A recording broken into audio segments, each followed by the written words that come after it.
बदलेगा, हाँ बदलेगा। किस्मत का लेखा, किस्मत का लेखा, किस्मत का लेखा, किस्मत का लेखा।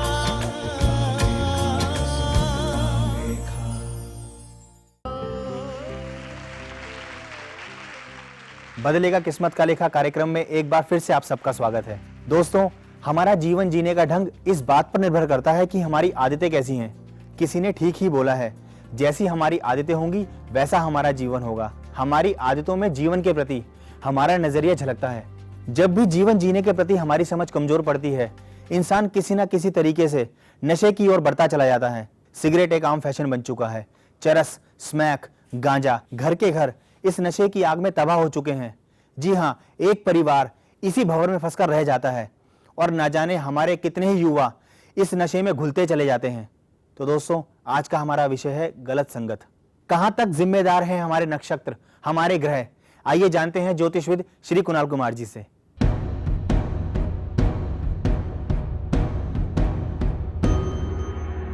कर्मण्येवाधिकारस्ते मा फलेषु कदाचन मा कर्मफल हेतुर्भूः मात् संगोऽस्तविकर्मणि। कुणाल जी, आज का जो हमारा विषय है वो है गलत संगत। क्यों पड़ते हैं लोग गलत संगति में? हमारे ऐसे कौन से ग्रह होते हैं जो हमें मजबूर करते हैं गलत संगति को अपनाने के लिए? देखिए, इसके पीछे के बहुत सारे कारण हैं। कुछ कारण हैं आदमी की कुंडली में ग्रहण दोष का होना, कुछ कारण हैं उसके पिछले जीवन के ऋणों का होना, और कुछ कारण हैं कि जो अच्छे ग्रह अशुभ ग्रहों में, अशुभ भावों में जाकर के बैठ जाएं तो वो भी व्यक्ति के जीवन में परेशानियां ही पैदा करते हैं। कौन से ग्रह उसको गलत रास्ते पर ले जाते हैं, इसमें सबसे ज़्यादा अहम रोल उसके लगन का होता है। किसी भी जातक की जो भी लगन कुंडली है, अगर उसके लगन के जो मालिक हैं वो अगर छठे, आठवें या 12वें भाव में चले जाएं तो ऐसा व्यक्ति अपने आप पर कंट्रोल नहीं रख पाता। सचिन, ऐसी ही एक कुंडली मैं बनाता हूं जिसमें व्यक्ति गलत रास्तों पर चला जाता है।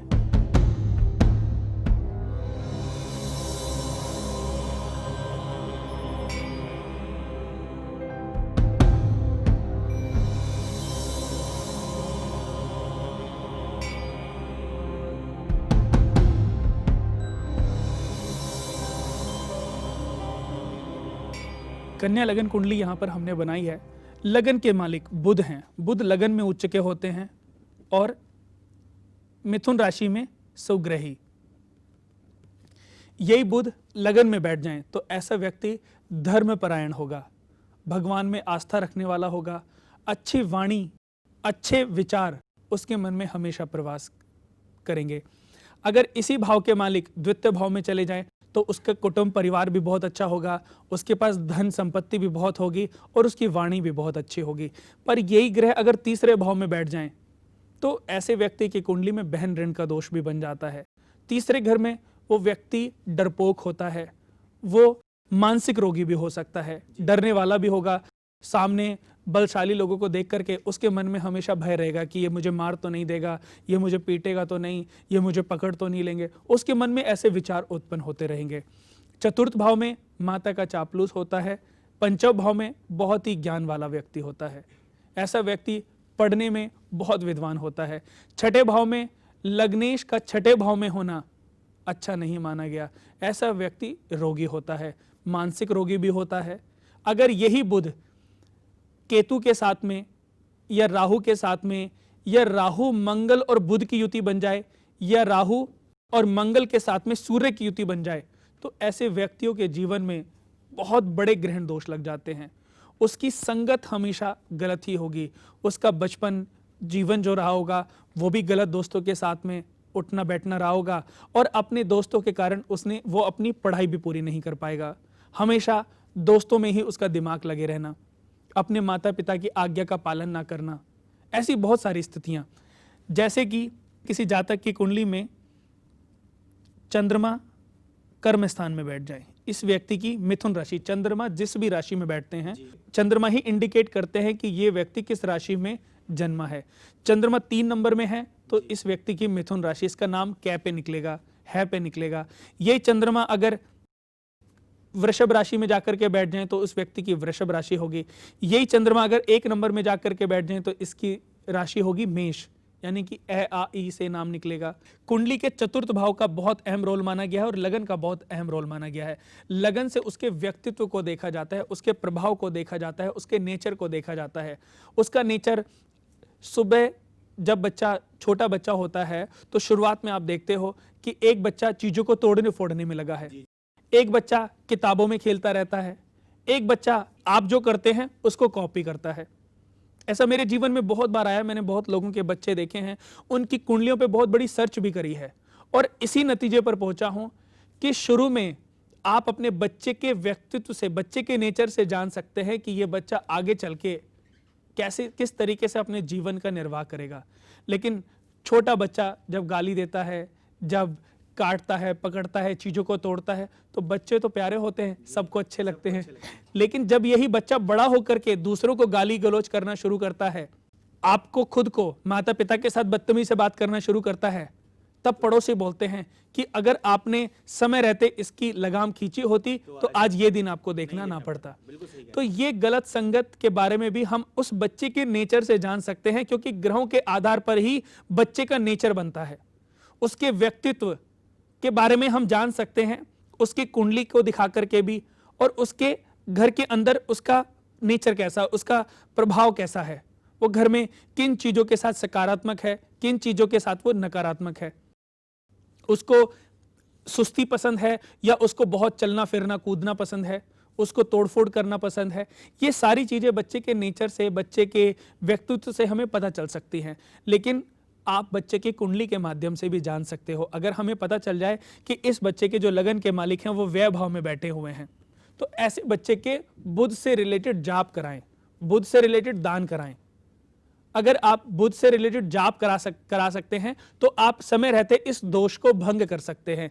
अगर इस बच्चे के शनि लगन में जाकर के बैठ जाएं तो ये मानसिक रोगी और ज्यादा हो सकता है।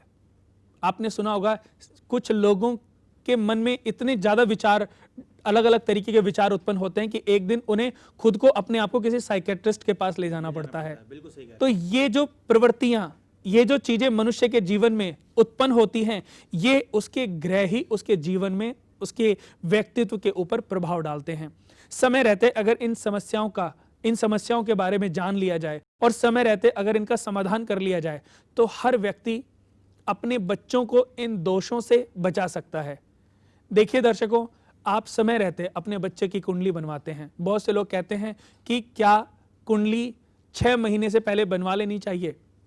मैं कहता हूं कुंडली बच्चे के जन्म के साथ ही बनवा लेनी चाहिए।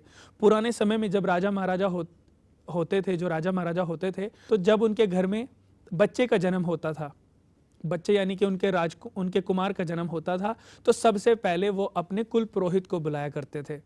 कुल पुरोहित आते थे और बच्चे का टेवा बनाते थे। टेवा यानी कि इसी पंचांग के आधार पर टेवा बना करके वो बताते थे कि आपका बेटा इस लगन में पैदा हुआ है, इस योग में पैदा हुआ है, इस नक्षत्र में पैदा हुआ है, इस राशि में पैदा हुआ है, इस योग में पैदा हुआ है। ग्रहण दोष आपके बेटे की कुंडली में लगा है, आपका बेटा तो गंडमूल में पैदा हुआ है। अगर 7 दिन तक आपने अपने बच्चे के दर्शन कर लिए तो एक दूसरे के साथ, एक दूसरे के लिए अनिष्टकारक योग बन सकते हैं। आपका राजपाट सब चला जाएगा अगर आपने 7 दिन तक अपने बच्चे के दर्शन किए। या इस दोष की भी बात नहीं करते हैं, पुरोहित बताते थे कि आपके बेटे की कुंडली में ऐसे दोष हैं कि आप इसके जन्म से इस राज्य के ऊपर बर्बादी के बादल मंडरा जाएंगे, इसके जन्म से इसके जीवन में अंधकार फैला रहेगा, इसका राजपाट एक दिन स्वयं इसके हाथ से छिन जाएगा। तो राजा पूछते थे इसका उपाय क्या है, तो कुल पुरोहित बताते थे कि अगर आप 1 हफ्ते तक या 40 दिन तक अपने बच्चे के दर्शन ना करें तो ये दोष भंग हो सकता है। और 27 गांव की मिट्टी, 27 गांव का पानी इकट्ठा करके जिस नक्षत्र में इसका जन्म हुआ है, अगर बच्चा अश्वनी नक्षत्र में पैदा हुआ है तो उसी नक्षत्र में अगर हम गंडमूल की पूजा करें तो इस बच्चे के दोष भंग हो सकते हैं। तो राजा 7 दिन तक या 40 दिन तक अपने बच्चे के दर्शन नहीं करते थे, उस दोष को खत्म कर लेते थे पहले ही, बड़ी विपत्ति के आने से पहले ही। लेकिन आज पत्नी हॉस्पिटल में एडमिट हुई, पति बाहर खड़े हुए, सबसे पहले पिता बच्चे को देखेंगे। आज वो चीजें हमारे समाज से बिल्कुल ओझल हो गई हैं। ना पुरोहित रहे, ना राजपुरोहित रहे। बहुत लोगों को तो ये भी पता नहीं होगा कि आपके पूर्वजों के कुल पुरोहित कौन से थे। पहले एक ही कुल पुरोहित, उसकी पीढ़ी दर पीढ़ी दर पीढ़ी उन लोगों की सेवा, उन लोगों की कुंडली बनाना, उन लोगों का पूरा केयर करना, सब कुछ हिसाब किताब अपने पास रखती थी। पर धीरे धीरे वो लोग इतने बड़े होते चले गए कि उन्होंने अपने कुल पुरोहित का ध्यान ही नहीं रखा। इससे भी एक दोष उत्पन्न होता है, पितृ ऋण का दोष। तो जिन जातकों की कुंडली में ये दोष होते हैं, वो दोष उस व्यक्ति को जीवन भर पीछे छोड़ते हैं। व्यक्ति जन्म लेता है तो जन्म लेने के साथ ही उसकी कुंडली में कुछ ऐसे दोष बनते चले जाते हैं जिससे कि इस जन्म में भी वो अपने पूर्वजों का, अपने माता पिता का, अपने सगे संबंधियों का अनादर करता रहता है और गलत संगतियों में पड़ जाता है। गलत संगतियों में जो व्यक्ति पड़ जाता है वो कभी भी अपने माता पिता का कहना नहीं मानता, वो अपने बड़ों का कभी भी आदर नहीं करता, जीव जंतुओं के साथ वो कोई दया की भावना नहीं रखता। ऐसा व्यक्ति हमेशा गलतियों पे गलतियां, गलतियों पे गलतियां, गलतियों पे गलतियां करता चला जाता है और पाप का भागीदार भी बनता है।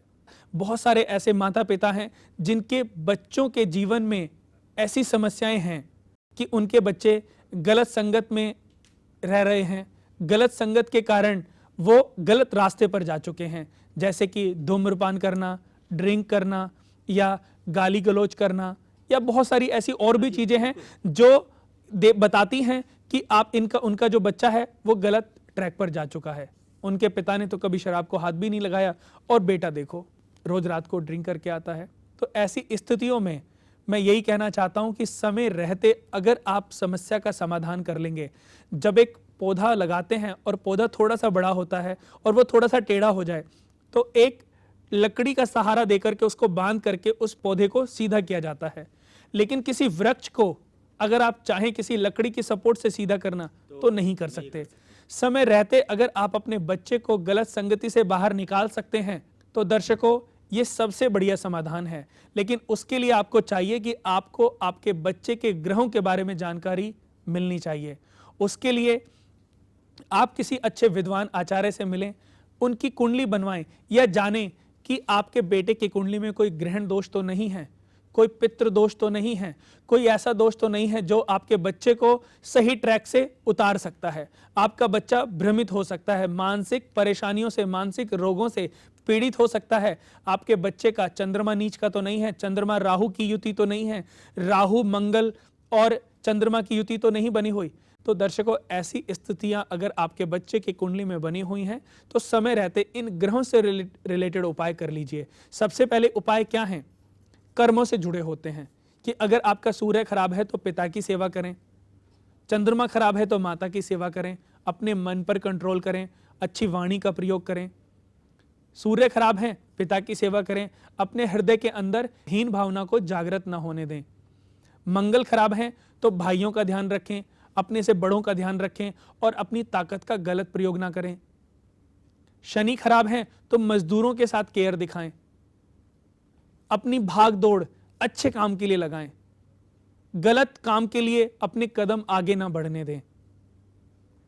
बुध खराब है तो अपनी वाणी में मिठास लाएं, अपने भाई बहनों का, सगे संबंधियों का ख्याल रखें, कमजोर लोगों की सेवा करें। ऐसे ही बहुत सारी कर्म, अच्छे कर्म आपके जीवन में अच्छे परिवर्तन ला सकते हैं। उपाय हर चीज का है, पर दर्शकों उपाय बताने से पहले मैं एक बात आपको कहना चाहता हूं, जब कर्म से ही सब कुछ चेंज हो सकता है तो फिर उपाय क्यों? लेकिन फिर भी अगर किसी बच्चे की कुंडली में ऐसी स्थितियां हैं तो वो गौरी शंकर रुद्राक्ष धारण कर सकता है, 14 मुखी रुद्राक्ष धारण कर सकता है, या उनको आप एक सफेद पुखराज आप पहना सकते हैं, 8 मास पन्ना पहना सकते हैं कुंडली दिखाने के बावजूद। या ऐसे बच्चे उनको आदत डलाएं कि सुबह उठ करके शिवालय में जाकर के शिवलिंग पर जल चढ़ाएं। सुबह उठते ही 21 बार गायत्री मंत्र का जाप करें। धरती माता को 3 बार चरण स्पर्श करके सीधा पांव जमीन पे रखें। और भी ऐसे बहुत सारे उपाय हैं जो आप अपने बेटे की कुंडली के अकॉर्डिंग जान सकते हो और आपके बच्चे को, अपने बच्चे को गलत ट्रैक, गलत संगत से रोक सकते हो। जो आप दूसरों के लिए अच्छा करेंगे तो आपके साथ भी हमेशा अच्छा ही होगा। तो दर्शकों, ये संकल्प करें, वचन दें और ये प्रण लें कि आप ऐसा अवश्य करेंगे। तू कर प्रण, तू शपथ ले, तू वचन दे, मानवता परोपकार का संकल्प ले। भाग्य उदय होगा तेरा, तू जान ले, तू जान ले। कर्म हो तुझसे भला, तू ठान ले, तू ठान ले। जीवन सारे ही है, तू मान ले। संकल्प ले, संकल्प ले, संकल्प ले। आप बदलेगा, आप बदलेगा। किस्मत का लेखा, किस्मत का लेखा, किस्मत का लेखा